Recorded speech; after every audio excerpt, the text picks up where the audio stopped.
Assalamualaikum warahmatullahi wabarakatuh. Apa kabarnya anak soleh dan soleha?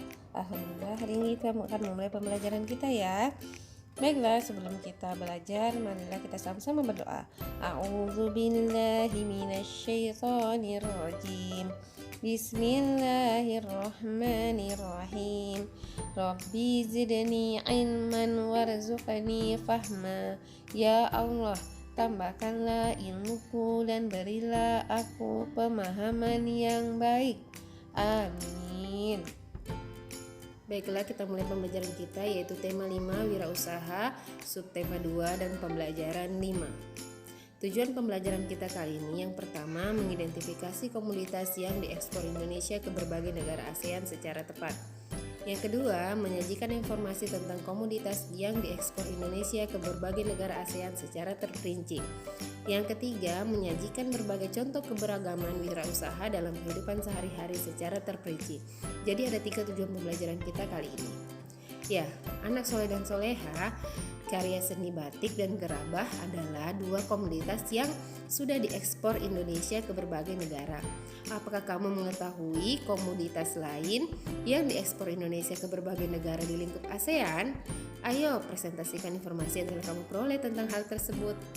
Ya, sebelum kita mempelajari apa-apa saja yang diekspor, Ustazah akan kembali mengingatkan bahwa pengertian ekspor itu sendiri apa ya. Ekspor itu proses mengirim atau menjual barang atau komoditas dari suatu negara ke negara lain. Ya, jadi suatu negara ke negara lain, kita menjual barang kita ya, mengirim atau menjual barang dari suatu negara ke negara lain, itu ekspor. Lain dengan impor. Impor itu adalah mendatangkan barang dari luar negeri ke negara kita ya. Beda impor dan beda ekspor. X artinya keluar, mengirim atau menjual barang dari negara kita ke luar negeri ya. Kalau impor, berarti masuk, berarti mengirimkan barang yang dari luar ke negara kita.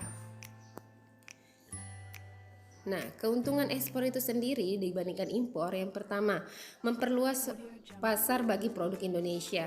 Kegiatan ekspor merupakan salah satu cara untuk memasarkan produk Indonesia ke luar negeri, sehingga produk-produk kita lebih terkenal di luar negeri.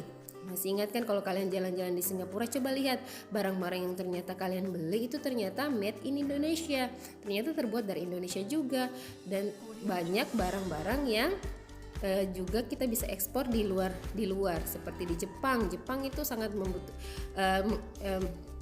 kita sering mengekspor hasil-hasil laut di Jepang ya. Seperti itu, banyak sekali produk-produk kita yang dikenal di luar negeri. Kemudian yang kedua, menambah devisa negara. Perdagangan antar negara memungkinkan eksportir Indonesia untuk menjual barang kepada masyarakat luar negeri. Transaksi ini dapat menambah penerimaan devisa negara. Dengan demikian, kekayaan negara bertambah karena devisa merupakan salah satu sumber penerimaan negara. Dan yang ketiga, memperluas lapangan kerja. Kegiatan ekspor akan membuka lapangan kerja bagi masyarakat. Dengan semakin luasnya pasar bagi produk Indonesia, kegiatan produksi di dalam negeri akan meningkat. Semakin banyak pula tenaga kerja yang dibutuhkan sehingga lapangan kerja semakin meluas, sehingga tidak ada lagi pengangguran ya, karena banyak produk pesanan yang dipesan dari negara kita. Ya, tugas kita yang pertama yaitu mencari 5 komoditas barang yang diekspor oleh Indonesia dan menuliskan diekspor ke negara mana, ke area ASEAN yang mana. Contoh ya, hasil laut seperti ikan, udang dan lain-lain diekspor ke negara Thailand. Seperti itu ya. Contoh ini ya, contoh yang pertama. Sekarang kalian cari 5 komoditas atau barang yang diekspor ke negara ASEAN.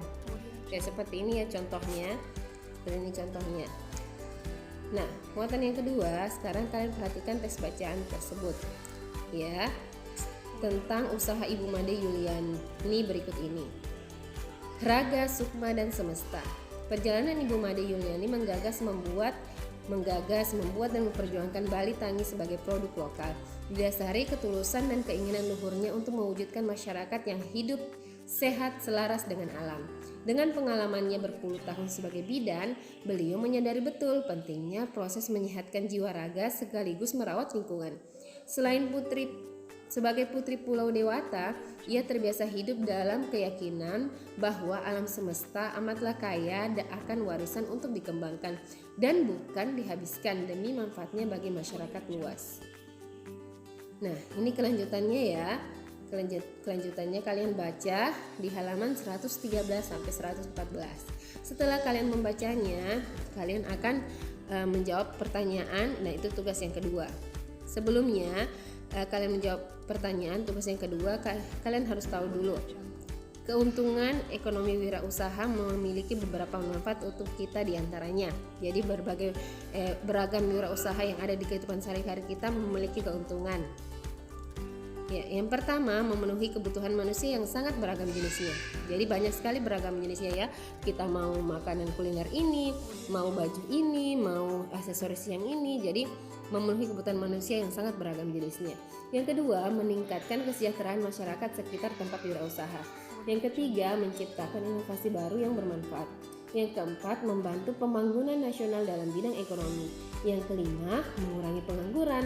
Dan keenam, meningkatkan persatuan dan kesatuan serta menumbuhkan kerjasama antara pemilik dan warga sekitar. Nah, itu manfaat dari wirausaha, keberagaman wirausaha yang ada di sekitar kita. Ya, tugas kita yang kedua, menjawab pertanyaan berdasarkan teks bacaan Raga, Sukma, dan Semesta. Ya, silahkan kalian jawab pertanyaan ya dari bacaan tadi tentang Raga, Sukma, dan Semesta. Baiklah anak soleh dan soleha, demikianlah penjelasan Ustazah. Semoga kalian bisa mengerti penjelasan Ustazah. Tugas kita hari ini, tematik kita ada 2 ya.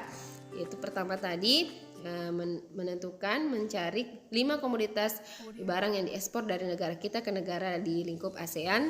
Yang kedua, menjawab pertanyaan berdasarkan bacaan Raga, Sukma, dan Semesta. Ya, anak soleh dan soleha. Ya, untuk besok kita akan ulangan harian ya. Besok kita akan ulangan harian subtema 2, tema 5 subtema 2. Baiklah anak soleh dan soleha, Ustazah akhiri dan ucapan wabillahi taufiq hidayah. Wassalamualaikum warahmatullahi wabarakatuh.